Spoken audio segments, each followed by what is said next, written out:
Your Excellency, President Evariste Ndayishimiye, President of the Republic of Burundi and Chair of the East African Community, President Felix Tshisekedi, President of the Democratic Republic of Congo, President Paul Kagame, President of the Republic of Rwanda, President Yoweri Kaguta Museveni, President of the Republic of Uganda,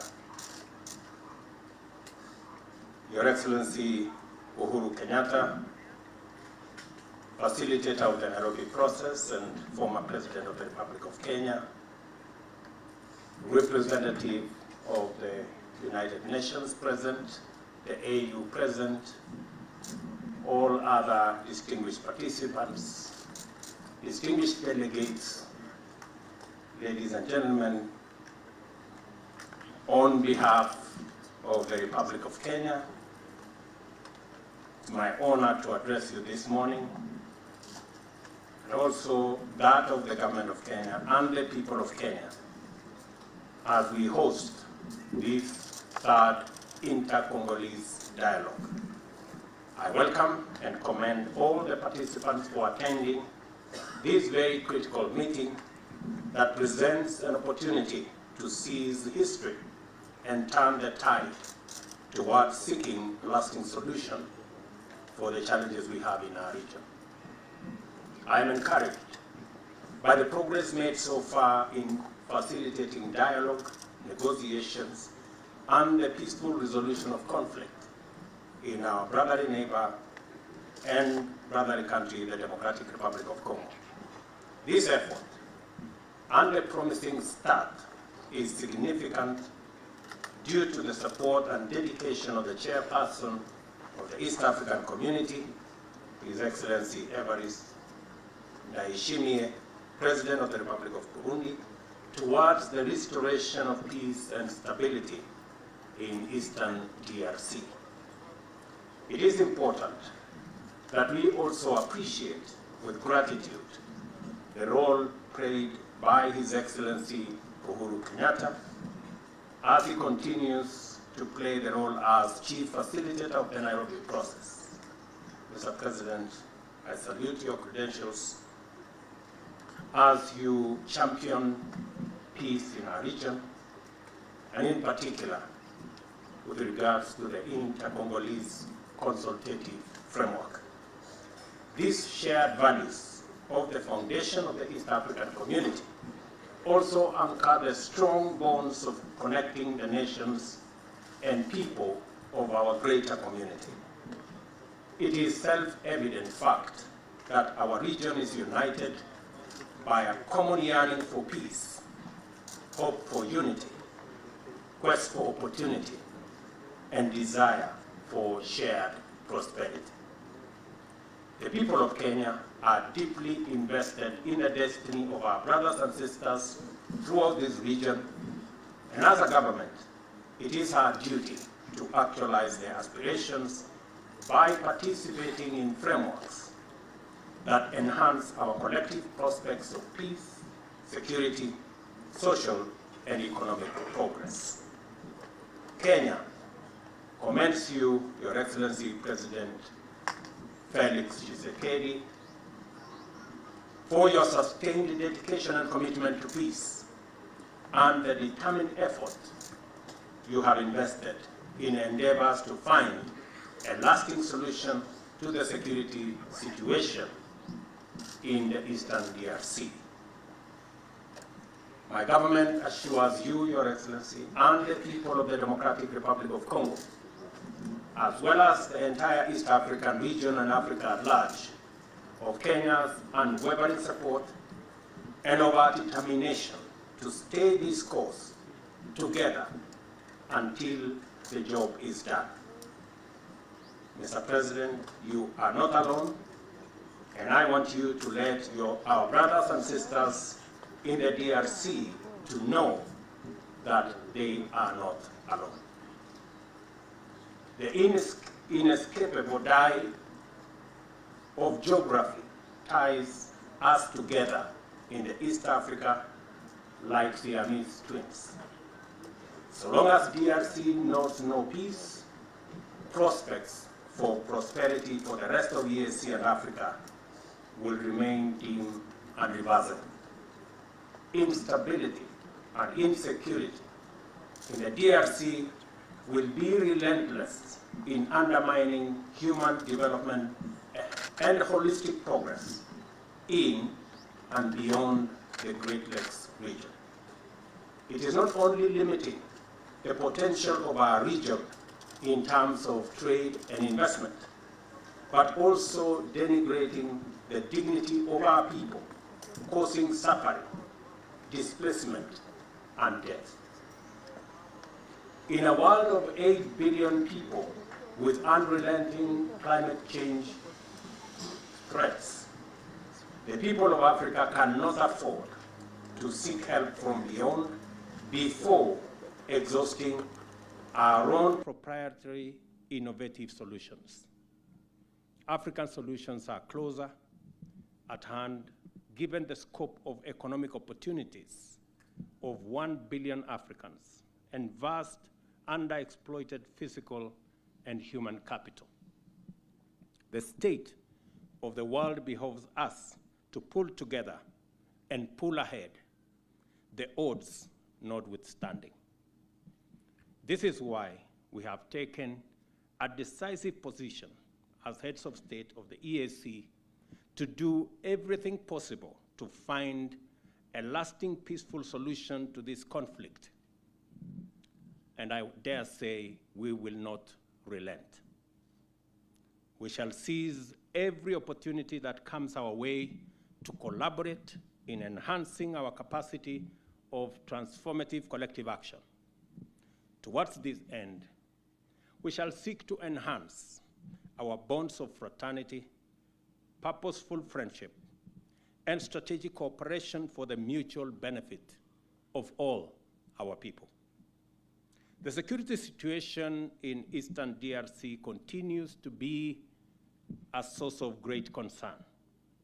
As we welcome the deployment of the East African Community Regional Force, we must recognize that its operational environment remains charged with threats. This demands closer cooperation and greater capacity to collaborate with other regional and international partners to effectively counter the threats that various armed groups and negative elements continue to pose. We are here to emphasize the urgent need for dialogue, de-escalation, and to encourage and facilitate every actor to intensify their pursuit through the effective engagement of regional and international dispute resolution mechanisms. We also encourage regional states to maintain their commitment to existing regional bilateral as well as multilateral understandings. We reiterate the vital importance of utilizing approved frameworks and engaging positively to address all issues, disagreements, misunderstandings, and concerns in order to sustain and enhance mutual outcomes. For its part, Kenya reiterates its unflinching support for efforts that support diplomatic and necessary military solutions to the effective restoration of sustainable peace and stability in DRC. We emphasize that regional peace and security remains our collective enterprise. Specifically for Kenya, you may wish to know, and I'm telling this to my brothers from the DRC, you may wish to know that my predecessor, President Uhuru Kenyatta here, and myself were on different sides of the political contest 2 months ago. And the competition was stiff. But after the election, I I met His Excellency the President. I looked at him in the eye and I told him, Mr. President, you have started a very important process in EAC. I would want you to continue that process. And he told me he was ready to do it. Despite all that had gone on, because of the interests of our nation, because of the interests of our region, because of the interests of our continent, and because peace is important to Kenya, to DRC, to our region, President Kenyatta has done a wonderful job as he facilitates this process, because collectively as a country, we value peace. Kenya is firmly persuaded that our well-being and destinies as peoples and nations of this region are intimately and intensely interconnected. Our security, stability, and progress, therefore, is dependent on that of our region and indeed on the rest of the African continent. Consequently, the pursuit of peace and stability is not only desirable and beneficial, it is the inevitable precondition for socio-economic transformation and shared prosperity. Kenya thanks the East African Community Secretariat and the Africa Union for the commendable efforts made so far towards implementing the decision and directives of the 22nd Ordinary Summit of the EAC Heads of State. I also take this opportunity to strongly reiterate the call for EAC member states, our partners, and other stakeholders to act swiftly on respective commitments that we have been made. I want to thank President Suluhu Hassan, the President of Tanzania, for committing to support this process financially. I also wish to thank President Kagame for also committing to support this process financially. And also President Yoweri Kaguta Museveni for also committing to support this process financially. There is no greater demonstration of commitment from the EAC than the one that I have seen from the various heads of state of our region. Yesterday, when we met with the chair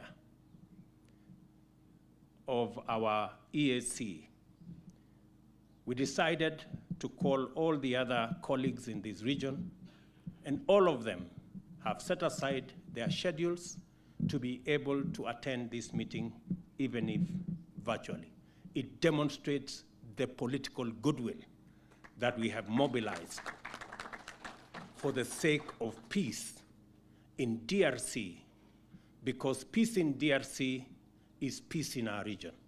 Peace in our region is peace in every part of our region and continent. For us, as leaders in this region, we take this assignment as an assignment of our lifetime, because our continent is ripe for the huge opportunities. This is the continent of our century, and we cannot afford to lose the opportunity of our lifetime at the altar of conflicts that we can resolve. And it is our commitment, because intra-Africa trade that holds the biggest opportunity for us to trade using the instruments we have already set up in the EAC, in COMESA, in SADC, and in the Africa Continental Free Trade Area. We have the greatest potential and the greatest opportunity to be able to increase trade and investment so that we can raise it from the paltry 13 or 15% at the moment to where other regions in Asia, in Europe, in the Americas are at 60, 70%. Ladies and gentlemen, it will be the biggest shame for us if while our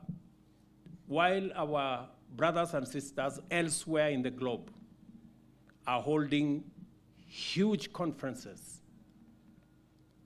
in big tents to discuss investment and trade, and they are holding huge conferences in big conference halls to discuss trade and investment, our people are in tents as refugees and displaced persons.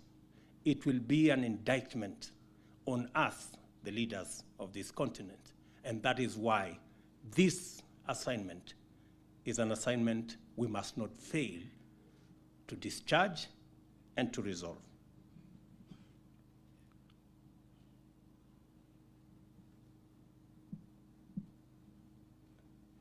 Kenya joins the rest of the region in affirming its utmost respect for the total sovereignty of the Democratic Republic of Congo and for its territorial integrity.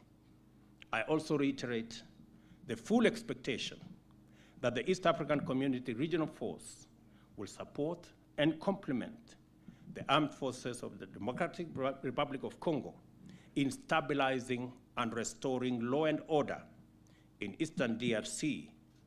More critically, I call on the force to collaborate with FADRC in supporting disarmament, demobilization, community recovery, and stabilization program. As I conclude, I reiterate our commitment to support our brave and gallant soldiers